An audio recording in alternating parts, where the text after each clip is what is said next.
Amen. Praise the Lord. God bless you. Beloved ko, Preacher Bao po Mansano. At tayo po muna ay magkaisa pong dumalangin sa ating pong pinakamamahal na Panginoon. Opo, dakilang mapagpala, mambanal sa langit, sa makapangyarihang pangalan mo, aming pinakamamahal na Panginoon Kristo na pinagbubuklan mga biyaya sa pangunandalangin ng taong nilangasan, aming minamati nag-aaral Pastor Evangelista Will Armeda and the Prophet of God. Minsan pa kami nagpupunan ng pasalamat sa bawat yugto na aming panalagang pinagparati ng isan sa iyong patuloy na pagkilo sa aming kalagitan, patuloy na ikaw na sa amin sa tutuin, O Diyos, hallelujah. So bago po yan, minsan pa kami buong pagsusumamo, buong pagpapakumbaba, himingi ng kahabagan ng kapatawaran sa lahat ng gagawa namin pagkukulang, pagkakamali pagsalansan sa balakalooban, patawang baw sa amin, O Diyos, hallelujah. At sa bahaging ito na pagdadala ng Ebanghelyo ng kaligtasan na tunay sa ganang akin, wala po akong magagawa, mahal na Panginoong Sus. Ikaw po maglagay ng mga tamang salita sa aking bibig, dalo ng espiritual, kapala, simple nga banaan, maintindihan, inibig ng mga baguhang, mabisita, matatihan, diba aming samot panalangin sa makapangyarihang pangalan ni Jesus at aking sinasaway ang lahat ng hadlang ng kaaway, demons of hindrance, at doubts and unbelief, cast out from them and bind the power of darkness. Anoint, Lord, this we pray. Amen and amen. Hallelujah. Praise the Lord. Everybody say, praise the Lord. Purihin po ating pinakamahal na Preso Kristo at unagit sa lahat, ako nagpapabot po ng pinakamataas sa pagpupuri, pagwalhati, pagsamba sa ating pinakamamahal na Preso Kristo na pinagbubuklan ng mga biyaya. And I give double honor and respect to our dearly beloved Honorable Pastor Evangelist Will Armeda, the end-time problem of God. We love you so much, mahal na Pastor, and we always treasure and remember the blessed memories and teachings of our dearly beloved Honorable San Pastor Luis Almeda, beloved Mama Dear, and greeting as well to all the beloved children of Almeda family, at sa lahat din po natin mga matiniibig ng mga kapatid, mga kapamanggawa, sa lahat ng ating inibig ng mga bisita nandito ngayon, maging sa lahat ng ating beloved webcast viewers throughout the world, particular po dyan sa bansang Amerika, beloved Ted, beloved Mr. Luke, Smith, sa kanilang anak, at sa mga pamilya din po, anak lang at beloved Minister Post, beloved Beauty sa Amerika, at sa lahat po ating inibig ng mga kapatid, ng mga kapamanggawa, sa lahat iba't ibang ng mundo na kantabi sa ating live streaming, magandang hapon po and welcome to the royal family of God. Amen. Praise the Lord. Mga iniibig, ang ating dakilang Diyos na buhay ay mayroong sinasabi sa banal kasulatan na siya po ay magpapasapit ng kagutom. Hindi kagutom sa tinapay o pagkauhaw sa tubig, kundi sa pagkagutom sa salita ng Diyos. At tayo pinagpala sa lahat ng pinagpala sapagkat sa bansang Pilipinas ay maluwag pang ipapahayag ang Ebanghelyo, ang salita ng Diyos na may kapangyarihan, mainibig ko. Sa ibang bansa, sa ibang parte ng mundo, mainibig ko na kung saan ay nararanasan nila yung hirap, mainibig ko, ng pagkarinig ng salita ng ating dakilang sa buhay. Mahirap ipahayag doon. Sa parte lang ng Middle East, ito'y naranasan ng ating mga kapatiran doon. Praise God na sila'y nagpatago-tago, mga inibig, at saka sa mga venue nila, naglalagay sila ng mga soundproof upang hindi po sila mapakinggan sa labas. At sa ibang parte naman, sa Europa, sa US, mga inibig ko ay napakaluluwag. Supalit ang mga kanilang mga churches, mga inibig ko ay makikita mo, iilan-ilan lang din naman ang tao na nandoon. Kaya tayo pinagpala sa lahat ng pinagpala, sapagkat sa bansang Pilipinas, mga inibig ko mag-isa tawid dagat, na kung saan milyon-milyon natin mga kapatiran, na kung saan ay patuloy na ating pong natatamasa yung kaluwagan ng pakikinig ng salita ng ating dakilang Diyos na buhay. Kaya kung ating muna mabasa ito po from the book of Amos, chapter 8, verses 11 and 12. Kanila po. The book of the prophet Amos, chapter 8, verses 11 and 12. Behold, the days come, said the Lord God, that I will send a famine in the land, not a famine of bread, nor a thirst for water, but of hearing the words of the Lord. And they shall wander from sea to sea, and from the north even to the east. They shall run to and fro to seek the word of the Lord, and shall not find it. God bless you po sa Tagalog. Dito po sa Amos Kapitulo 8, versikulo 11 hanggang 12. Narito, ang mga araw ay dumarating, sabi ng Panginoon Diyos, na ako'y magpapasapit ng kagutom sa lupain, hindi kagutom sa tinapay o kauhuhan man dahil sa tubig, kundi sa pagkarinig ng mga salita ng Panginoon. At sila magsisilaboy sa dagat at mula sa hilagaan hanggang sa silanganan, Sila'y magsisilakbo at paruot parito upang hanapin ang salita ng Panginoon at hindi masusumpungan. Amen. Amen. God bless you, mga kapatid. Ang mahal na Panginoon magpala sa kanyang banal na salita. Biblia mismo nagsasabi, manibig ko, na darating ang panahon ng dakilang Diyos ay magpapasakit ang kagutom. Hindi sa tinapay o pag-uuhaw sa salita ng Diyos, kundi sa pagkauhaw sa salita ng ating pinakamamahal na Panginoon. At tila pagka manibig ko ang panahon ngayon, this is just a wake-up call to each and every one of us. Manibig ko sa lahat ng tao sa iba't ibang panig ng mundo, lalo na sa mga ilang Kristiyano, na hindi pa ibinibigay ng 100%, 100% ang paglilingkod sa ating pinakamamahal na Panginoon Kristo. Kaya nga, mga iniibig, ang salita ng Diyos, kung ito yung iingatan ng mainam, kung yung ito treasure, mainibig ko, na ito mismo sinasabi ng banal na kasulatan, na sabi po rito, that this book of the law shall not depart out of thy mouth, but thou shalt meditate therein day and night, that thou mayest observe to do according to all that is written therein. For then thou shalt make thy way prosperous, and then that thou shalt have good success. Kaya nga, ang salita ng Diyos, may inibig ko, ito'y lagi nating iingatan, iti-treasure natin. Mga inibig ko, kaya ang banal na kasulatan ito, ay kinakailangan na ito po ay lagi nating bubulay-bulayin. Na ito hindi lamang natin babasahin pag sa ating banal na gawain. Pag nandun sa banal sa ating mga tahanan, ay nakatabi na doon sa isang lalagyan. Pag ginamit mo uli, may alikabok na. Subalit kung ito'y lagi mong ginagamit, sabi nga, day and night, babasahin natin. Dito magkakaroon po tayo ng grabing kaalamang katalinuhan na nagmumula sa ating pinakamamahal na panahon. Sa lahat na nag-ingat ang tipan ng ating dakilang Diyos sa buhay ng kanyang banal na salita, minibig ko, sa mga napakinggan natin mga testimonyo kanina. Ating beloved retired police Johnson po yata yun? Robinson Reyes, mga ibig ko. Isipin niyo po, sa kanyang kalalagayan, bagamat merong reliyon, merong Diyos na nakikita, na sinasamba, mga ibig ko, pero siya po ay nagkaroon ng karamdaman na ketong, mga ibig ko. Isipin mo, nangitim na yung buong katawan niya at ang gusto niya magpatiwakal na lamang. Subalit sang araw, sa pangangaral ng ating ginagaral Pastor Evangelista Will Almeda sa pamamagitan ng ating TV program, mga inibig ko, siya ay nakapanood at sa oras ng kanyang panonood, yung kanyang isipan na magulo, na magpapatiwakal, mga inibig, ito po'y nawala, mga inibig ko, nagkaroon kaagad siya ng kapayapang kagalakan na nagmumula sa ating pinakamamahal na panahon. At sa madaling sabi siya nang siya'y dumalo dito at tinanggap ang baptismo sa tubig sa pangalan ng ating pinakamamahal na Panginoon Kristo at siya nagpatuloy. Nakita natin kanina, makinis na ang kanyang buong katawan. Amen?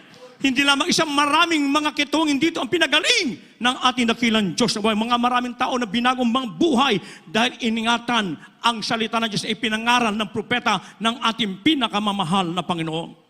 Kaya nga habang tayo may panahon, mga inibig ko, ang salita ng Diyos ito'y ating ipapahayag.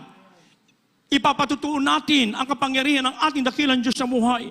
Habang maluwag pa, mga inibig ko, sapagkat naranasan natin mismo sa mga nagdaan na 2 taon halos may iniibig, na kung saan ay ang ating pananambahan ay talagang yung pagsamba mo, inibig ko talagang hindi kailangan na dumalo lahat. Kaya through live streaming sa webcast natin, ay doon na lamang po ang ating inibig ng mga kapatid at mismo sila ang nakaranas na yung pagkauhaw sa salita ng Diyos, yung pagkakatipon ng mga banal ay napakahalaga, mga inibig ko. Praise the Lord. Kaya nga, tayo na sa huling panahon namin, inibig ko, andyan na yung mga sinasabi ng mga salot na dumarating sa mundong ito. Yung mga kalamidad, kriminalidad, inibig ko, yung napipintong gera sa iba't ibang panig ng mundo. Yung the global crisis, the global warming, mga inibig ko. Na tayo patunay lamang, mga inibig ko, na talagang nasa huling panahon na. Kaya nga, kung ang tao sa iba't ibang panig ng mundo, maging ang ilang Kristiyano ay patuloy na magbingi-bingihan at hindi po lalapit sa ating nag-iisang Diyos na buhay, hindi maglilingkod sa ating pinakamamahal na Panginoon, mararanasan nila yung galit ng ating dakilang Diyos na buhay. Ano yung galit na yan? Yung ako nasabi kanina, mga inibig ko, yung mga salot na dumarating na ito. O katulad ngayon, meron na naman tayong panibagong yung virus na yan, mga inibig ko.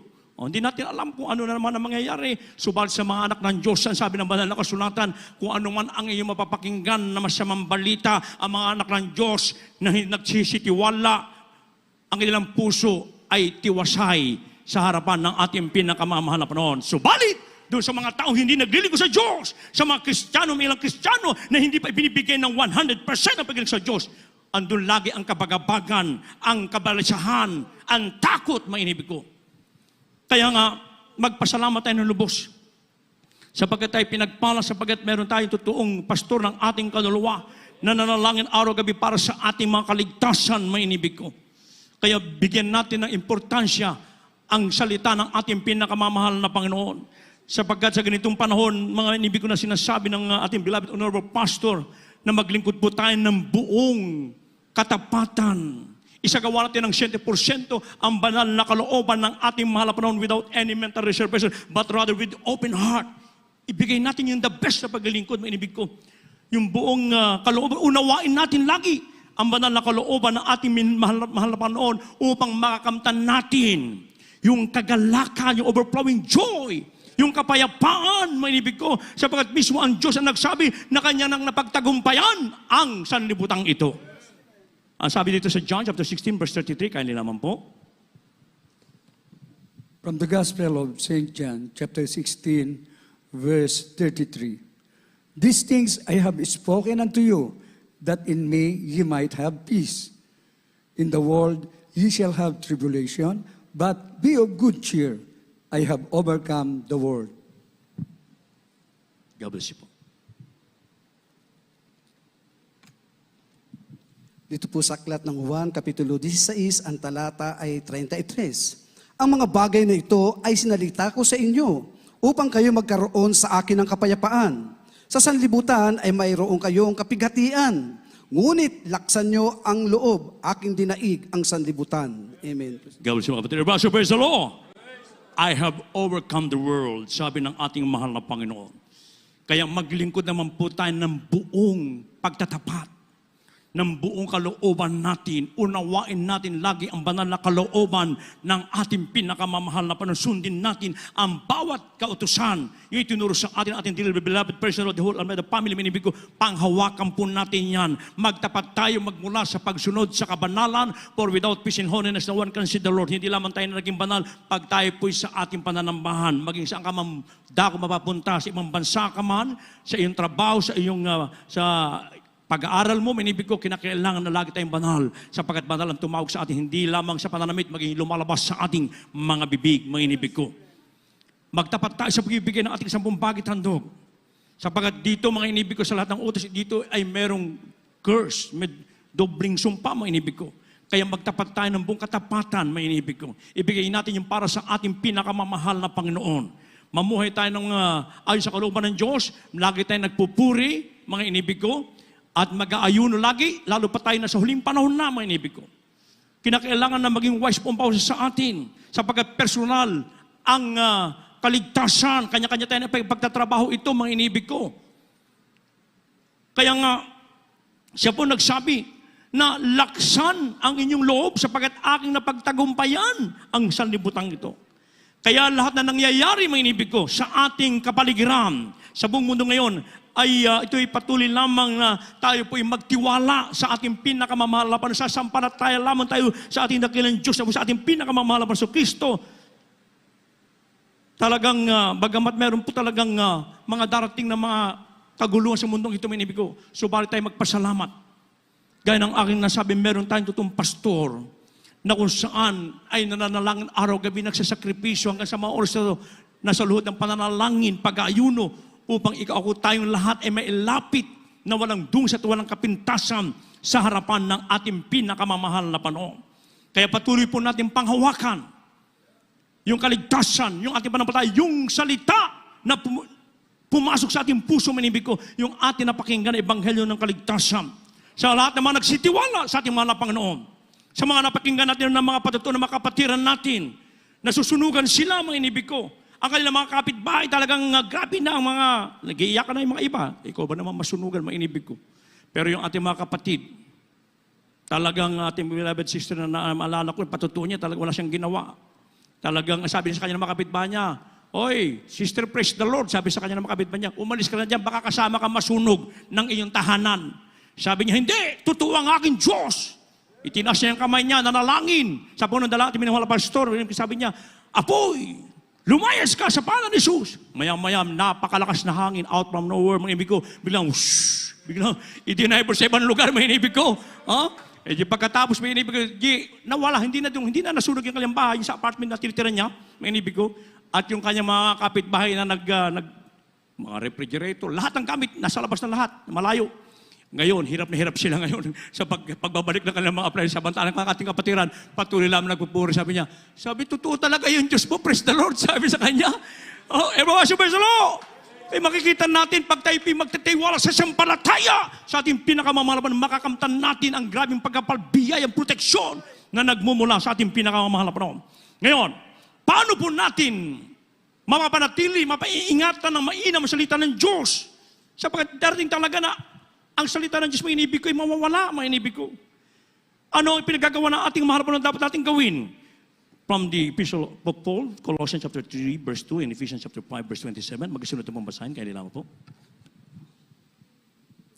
In the book of Colossians chapter 3, verse 2, set your affection on things above, not on things on the earth. The book of Ephesians chapter 5, verse 27.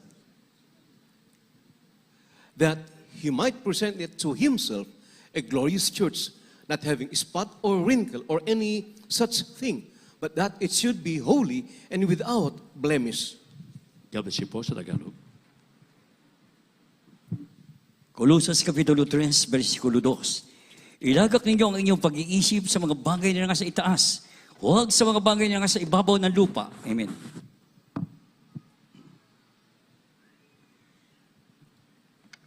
Dito po sa aklat ng Efeso Kapitulo 5, ang talata ay 27. Upang ang iglesia ay maiharap sa kanyang sarili na maluwalhati, na walang dungis o kulubot, o anumang gayong bagay, kundi ito'y nararapat maging banal at walang kapintasan. Amen. Amen. God bless you, kapatid. Everybody, praise the Lord.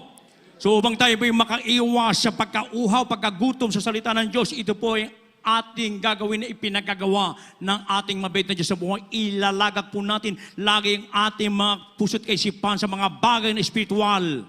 Huwag po sa mga bagay dito sa lupang ito. Sapagkat lahat ng bagay sa lupang ito ay just temporal, mga inibig ko. Panandalian lamang po yan, mga inibig ko. Huwag natin ipupokus yung mga bagay sa mga material ng bagay, mga inibig ko. Sapagkat napakahirap. Baka during the rapture, mga inibig ko, ay kasama kang maiwan ng iyong inaalagaan na kayamanan mo, mga inibig ko. Kaya lagi natin isentro ating puso't kaisipan sa mga bagay na espiritual.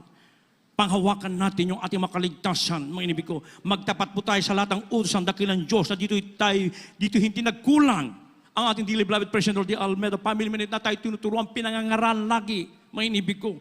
Kaya panghawakan po natin ang salita ng Diyos upang hindi po tayo madaya ng kaaway, sapagkat ang kaaway ng Diyos ay lagi nandiyan ng gugulo, nanunukso, mga inibig ko. Kaya huwag po tayong padaya sa mga pita ng laman, mga inibig ko. Kaya tayo, sabi dito na tayo datnan, lahat na walang halong dungis at kulubot at walang kapintasan. Kaya't napakahalaga po ng pagdalo sa gawain ng ating mahalapan habang tayo po'y libre pa, maluwag pa, mga inibig ko, sapagkat huwag naman ibahin tulad ng Diyos, sapagkat darating na naman, baka darating na naman, mga inibig ko, katulad ng dati, na tayo lagi na sa live streaming, mga inibig ko. Pero kahit nasa live streaming ka, pero pag naka-full concentration ka, ang mga iba nakaka-bless. Kung ano yung suot natin na pumupunta rito, yun din ang kanilang ginagawa. At talagang nakasentro sa kanilang panonood. Hindi katulad ng may ilang piraso na nakausap ko na nagluluto, tapos naglalaba, ay paano ko makapag-concentrate yung kapatid? Kaya nung sinabi ko, salamat kuya, salamat sa pagtutuwid na nalaman ko siya, dapat talaga, sapagkat nasa banal na gawain ka ng ating mahal na Panginoon. So praise the Lord. Kaya panghawakan po natin, isagawa po natin ang lahat ng kalooban ng ating dakilang Diyos sa buhay upang makamtan po natin sapagkat ang Diyos mismo ay naghanda ng lugar na ating pupuntahan. Kaya sabi dito, huwag magulumihanan ng inyong puso. Ano po sabi sa huling talata? John chapter 14 verses 1 up to 3. Mga daro po mga manunugtog, kaya nila mo po. From the Gospel of St. John, chapter 14, verses 1 up to 3. Let not your heart be troubled. You believe in God, believe also in me. In my Father's house are many mansions. If it were not so, I would go and prepare a place for you. And if I go and prepare a place for you, I will come again and receive you unto myself, that where I am, there ye may be also. Amen. God bless you. Sa Tagalog po. Dito po sa Juan Kapitulo 14, ang talantay 1 hanggang 3. Huwag magulumihanan ang iyong puso. Magsisampalataya kayo sa Diyos. Magsisampalataya naman kayo sa akin. Sa bahay ng aking ama ay maraming tahanan. Kundi gayon ay sinasabi ko sana sa inyo, sapagkat ako'y paroon upang ipaghanda ko kayo ng dakong kalalagyan. At kung ako'y pumaroon at kayo ipaghanda ng kalalagyan, ay muling paririto ko at kayo tatanggapin ko sa aking sarili upang kung saan ako naroon, kayo naman ay dumuon. Amen. Oh, hallelujah. Purihin po ating pinakamamahal na Panginoon. Sino tayo para paghandaan ng mahal na Panginoon? Isang lugar na pupuntahan natin. Isa tayong maraming pasan sa harapan ng Diyos. Supal tayo itong pinagpala. Sapagkat tayo pinagkaluban ng itong paso nating kaluluwa upang tayo po'y mailapit na walang dus, walang kapintasan sa harapan ng Diyos. Kaya sabi dito, huwag magalumihanan yung mga puso. Kahit ano man ang mga nangyayari sa mundo ngayon, mainibig ko, huwag tayong mababagabag, huwag tayong matatakot. Laging ang puso po ay payapa na nagmumula sa ating dakilang Diyos na buhay, mainibig ko. Panghawakan natin ating makaligtasan sapagkat totoo, yung lugar na ating pupuntahan, marami nang nakakita doon. Nakabalik sa ating mundo, mga inibig ko. Maalala ko yung, bago tayo magtapos, isa natin patutunang kapatiran, almost 20 years ago na ito, mga inibig ko. Sa kanyang paglilingkod sa ating mahal na Panginoon, nandun humahayo siya. Sa tuwing naman siya mag-apply ng trabaho, hindi siya matanggap. Kaya ang ginawa niya, humayo talaga siya ng humayo. Ipinapahayag ang salita ng Diyos. Hanggang sa nakapag-asawa na siya, mayroon na silang isang anak ng mga panahon na yon, nahirapang bumili pati ng panggatas ng anak niya, mga inibig ko. Pero sa madaling salita, sa kanyang pagpupuri ng madaling araw, alas 2 na madaling araw, lumulod sa umiiyak sa ating mahal. Sabi niya, mahal na Panginoon, meron bagang pakinabang o silbi yung aking paglilingkod na ito sa iyo. Sapagkat grabing kahirapan ang aking nararanasan, hindi ako makapaghanap ng trabaho, bagamat ako'y tapos naman sa pag-aaral. Maya-maya biglang nagliwanag sa kanyang kwarto. Tinapik siya, sabi niya, mahal na prinsipe. Yung anghel ng Diyos, sabi sa kanya, mahal na prinsipe. Sabi niya, huwag mo kong tawagin prinsipe, isa lamang akong pasahan sa harapan ng mahal na Panginoon. Sabi niya, prinsipo po kayo, sapagkat ang inyong ama sa langit ay hari ng mga hari. Praise the Lord. Pagdaka mga inibig ko, biglang nakita niya yung kanyang katawan nakaluhod na nagpupuri, biglang sa isang kisap mata nandun na siya sa langit. At sabi nung anghel sa kanya, yan ang iyong bahay. Merong malaking arko na nakalagay doon, nakalagay yung pangalan niya. At alam niyo po ba kung gaano kalaki yung mansyon natin sa langit? Sinlaki ng Mega Mall. Grabe, mga inibig ko. At pagkatapos ay talaga naman po yung lugar, nakikita niya yung nilalakan, ginto. Tama yung sabi ng banal na kasulatan, ginto. At yung tubig doon, makikita mo yung ilalim, mga inibig ko. At nang siya humiga doon sa kama, sabi niya, mahal na Panginoon, dito na po ako, gusto ko na rito. Sabi niya, hindi. Bumaba ka. Bumalik ka. Sabihin mo na ako'y nalulugod sa ginagawa ng iyong mahal na pastor. Praise the Lord. Lugod pa lang ating dakilang sa buhay sa ginagawa natin minamahal na pastor sa kanyang marubrum na pagpupuri, pag-aayon, pagsasakripisyo upang mailapit naman ang tungi sa mga tao sa harapan ng Diyos. Minibig ko, tuwang-tuwa pala ating mahal na Panginoon. Kaya sabi niya, bumaba ka, sabihin mo. Sabi niya, mahal na Panginoon, ayaw ko na pong bumaba, dito na ako. Bumaba ka. O, sa madaling salita, nung pagbaba niya, mainibig ko, bigla hapon na pala kagad, sa isang saglit. Hapon na siya, mainibig ko, nung kita niya yung oras, at doon siya na-comfort, mainibig ko. At hanggang sa mga oras to, mainit siya naglilingkod sa ating pinakamamahal na Panginoon. Kaya sabi ng banal na kasulatan, mainibig ko, ng Diyos ay magpapasapit ng kagutom, hindi sa tinapay, kundi pagkauho sa tinapay, pagkauho sa tubig, kundi sa pagkagutom sa salita ng Diyos. Kaya habang maluwag pa ang salita ng Diyos sa ating inibig ng mga beloved webcast viewers, now is the day of salvation, now is the accepted time. Ngayon po, araw ng pagtanggap, paglingkuran niyo po ang ating pinakamamahal. Habang tayo po lahat ay tumayo, at minsan pa natin papurihan ang ating pinakamamahal na Kristo. Amen, praise God, ating papurihan natin sa pamagitan ng awiting ito. Amen, praise God, gintong panahon.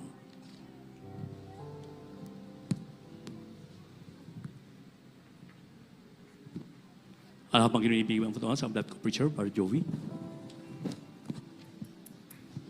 Sa at sandali God bless you, my beloved co-preacher, beloved Brother Hill Cruz. puri Patuloy po ang aming panyaya sa lahat po ng ating mga live webcast viewers, sa ating mga bisita, mga pagbuhay. Ito na po yung gintong panahon mananatili upang kayo at sa'yo ay magkamit ng kaligtasan ng kaluluwa. walhati sa bawat oras at sandali ay susunod sa'yo lagi. Ang salita mo'y mananatili sa puso ko, maghahari. Ako'y maglilingkod sa'yo, Panginoon. Susundin ang kalooban mo sa habang panahon. Iaalay maging ang buhay sa'yo, Panginoon, upang ang bawat sandali ay maging ginto panahon.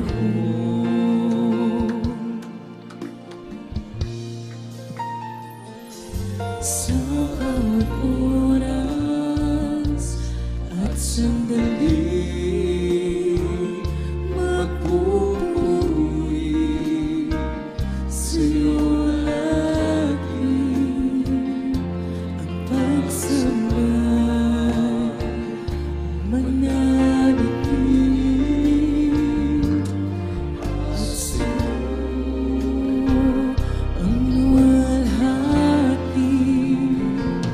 Sa bawat oras at sandali ay susunod sa'yo lagi. Ang salita mo mananatili sa puso ko'y maghahari. Ako'y maglilingkod sa'yo, Panginoon. Susundin ang kalooban mo sa habang panahon. Iaalay maging ang buhay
ako'y maglilingkod sa'yo, Panginoon. Susundin ang kalooban mo sa habang panahon. Iaalay maging ang buhay sa'yo, Panginoon, upang ang bawat sandali ay maging ginto panahon. Hallelujah, hallelujah. Upang ang bawat sandali ay maging ginto panahon. Hallelujah. Sa ating minamahal na mga baguhan at mga bisita, ganon din po ang pagkatawag sa amin. Iba't ibang sekta at denominasyon. Ngayon po, maging ang ating mga live webcast viewers, yung mga sumusubaybay sa gawain ng Jesus Miracle Crusade. Totoo po, baging buong mundo, itinideklara na, this is the most faithful church in the whole world. Noong nakarang araw, mayroong isang taxi driver, I keep on sharing the Word of God. Sabi niya, Brad, pagod na ako. Gutom na ako sa salita ng Diyos. Sa aking relihiyon, walang pakinabang. Salamat, binigyan mo ako ng pangyaya. May pagkakataon pala ako upang mabusog ng salita. Dahil totoo po ang ipinapangaral dito, salita na may kapangyarihan. Kayo po ang makikinabang. Gigiling ang karamdaman nyo, magbabago ang buhay nyo. Mapapalaya kayo sa lahat ng kasalanan, mga minamahal ko. Higit sa lahat, yung kasiguraduhan sa buhay na wala hanggan. This world will end soon. Sabi nga po ng mga expert, ng mga war expert. Ngunit mga minamahal, bago maganap yan, magtagutom maging sa salita ng Diyos. Dito ka sa Jesus Miracle Crusade, ang salitang ipinapangaral ng propeta ay totoo po. May kapangyarihan. Nandoon, nagmumula sa ating pinakamamahal na Panginoong Jesus. Kaya nga mga minamahal, maging tayo po ng mga datihan, mga baguhan. Wala nang panahon para bumitaw. Lalo na sa mga baguhan. Ito po yung gintong panahon na kung saan huwag niyong sayangin. Ngayon ang araw ng kaligtasan. Sa ating minamahal naming mga bisita at magiging kapatid sa ating pinakamamahal na Panginoong Jesus. Kayo po'y pinagpala sapagkat alam namin na ang ating dakilang Diyos ang tumawag sa inyo dito sa tunay na iglesia ng ating pinakamamahal na Panginoong Jesus. Kayo po ang mga saksi kung paano kumikilos ang ating dakilang Diyos sa bawat buhay ng tapat na mananampalataya sa JMCIM. Inyo narinig ang mga buhay na patotoo. Ito'y dakilang tanda, kababalaghan, himala, nakatuparan na ipinangako dito sa banal na kasulatan. Kung ibigay mo ang buhay mo sa Kanya, isuko mo ang lahat sa ating pinakamamahal na Panginoong Hesus, ikaw rin ay pagpapalain. Isang araw magpapatuto ka sa pulpito. Hindi ka na iiyak sa kalukutan. Iiyak ka na kagalakan na ang Diyos ay buhay at makapangyarihan.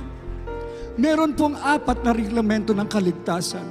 The 4 requirements of salvation, na ito po ang magiging susi upang mabuksan ang mga pintuan sa langit. Isusulat ang pangalan mo sa aklat ng buhay at ikaw ay magiging tunay na anak, tagapagmana ng buhay na walang hanggan. Una po ay ang pananampalataya. Kailangan mong sumampalataya sa nag-iisang Diyos na bumaba mula sa langit at nagpahayag bilang isang tao upang magdusa at mamatay sa krus ng Kalbaryo para sa kasalanan ng buong mundo. At nabuhay na maguli upang patunayan siya ang nag-iisang Diyos, wala nang iba, ang ating pinakamamahal na Panginoong Hesus. Ang pangalawa ay ang pagsisisi.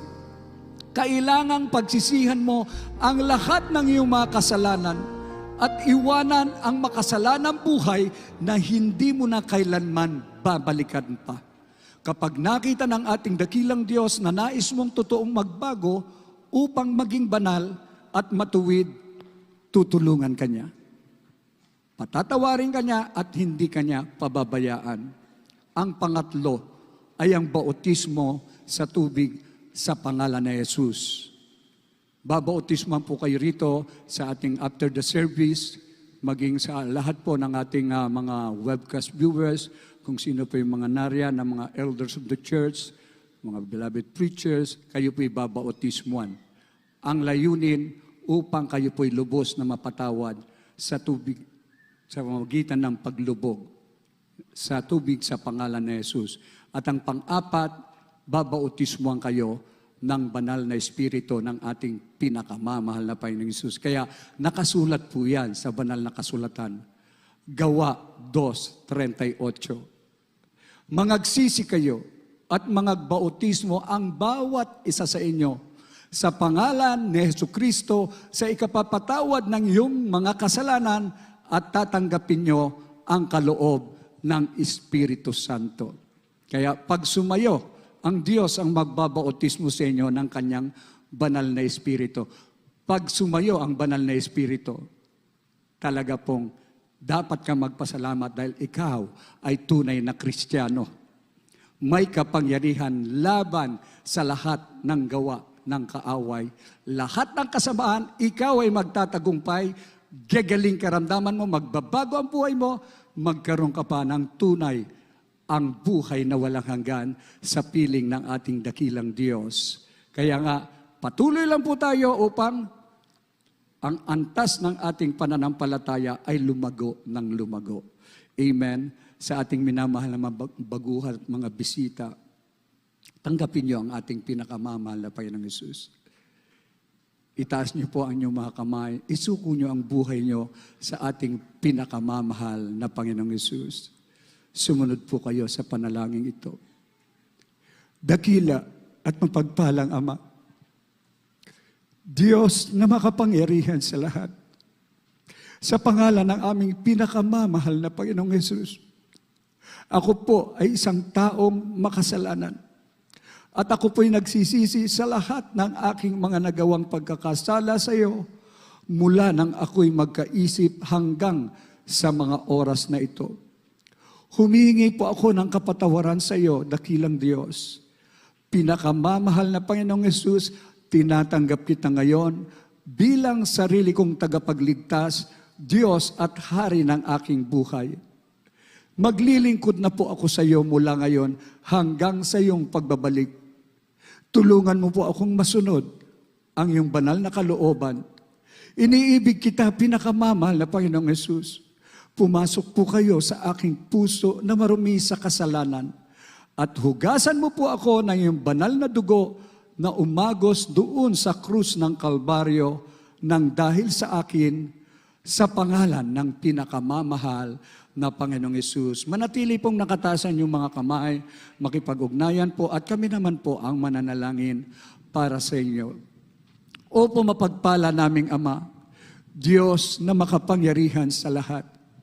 Sa pangalan mo, aming pinakamamahal na Panginoong Hesus, sa unang panalangin ng aming minamahal at ginagalang na mahal na pastor, Evangelista Wildy Almeda, ang iyong huling propeta.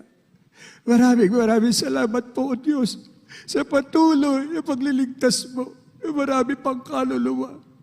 Narito ang mga kaluluwa na tawas pusong tumanggap sa iyo. Patawarin mo po sila at isulat ang kanilang pangalan dyan sa aklat ng buhay. Dalangin po namin, gawin mo po silang tunay na Kristiyano. Sa puso, sa gawa at katotohanan, tagapagmana ng buhay na walang hanggan. Iligtas mo po sila sampu ng kanilang mga mahal sa buhay. Panghawakan mo po sila hanggang sa iyong pagbabalik. Ito ang aming samot dalangin sa pangalan ng pinakamamahal na Panginoong Hesus. Amen and amen. Praise the Lord. Ito po yung simula ng iyong tapat na paglilingkod. Magpapatuloy po tayo habang tayo dumadalo ng dumadalo, doon po ang ating pananampalataya ay lalago. So, dumating man ang mga masasamang bagay, hindi na darating sa iyo dahil mabuting bagay ang darating sa iyo. Pagagalingin ka ng malapang, iingatan ka sa mga panahong mapanganib. Higit sa lahat, idadagdag pa ang lahat na yung pangangailangan, ngunit ang bigyan natin ng buong pusong kahalagahan, yung tayo'y makapanatili at makasiguro sa buhay na walang hanggan.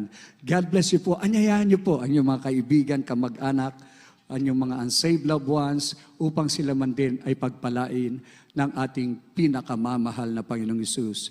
At ay dadako na po sa lahat po ng ating mga pangailangan, prayer for the sick. Ibigay ko po ang buong pagkakataon sa ating beloved ordained preacher, beloved Brother Rap Blanco. God bless you, my beloved preacher, beloved Joey. Tayo po magkaisang dumalangin, mami na mahal, para sa lahat ng ating mga prayer request. Tayo po na magsisi, mami na mahal. Mapagpala po namin Diyos sa mapangarihan sa lahat. Pinakamamahal na Panginoon Jesus.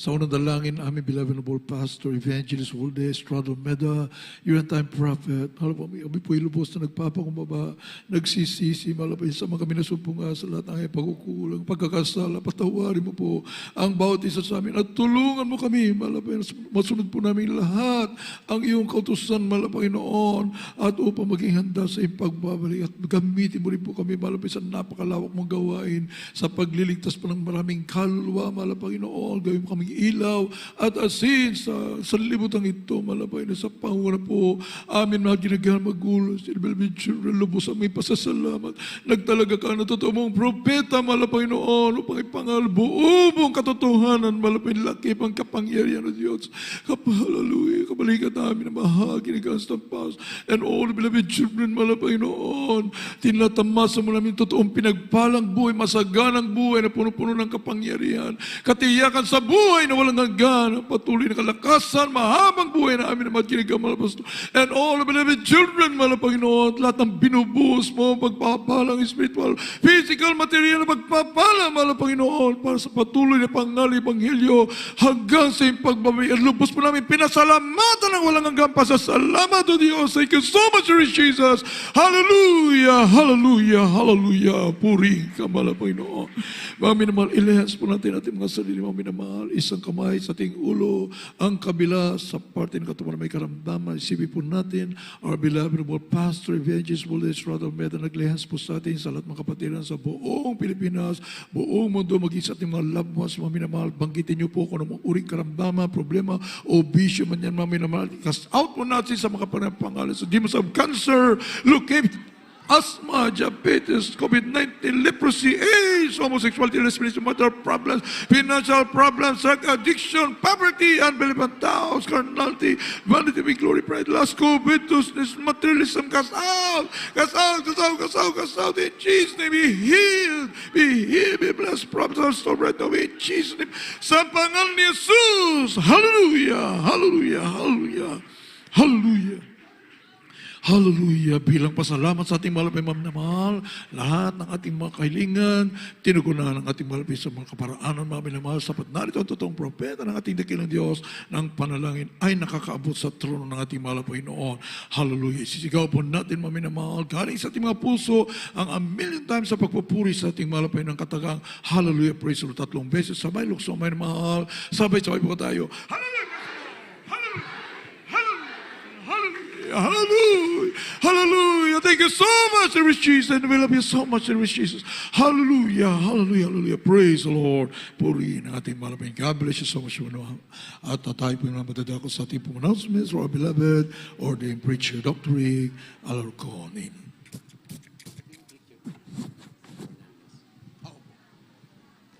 God bless you po, ordained preacher, Brother Ralph Blanco. At mga manas, muli po sa ating pong mga mahalaga announcement po, mga minamahal, bago po ating pong closing prayer to our beloved brother, Sonny Fernandez, my beloved co-preacher. Mga manang, ang gawain po ng Chismer Crusade ay nagpaputuloy po yan hanggang tayo po'y dadagitin ng mahalap hanggang tayo po'y kukunin ng mahalap Panginoon tuno po sa langit at buhay na walang gam. At yung pong banal na gawain mga manang, ito pang darating na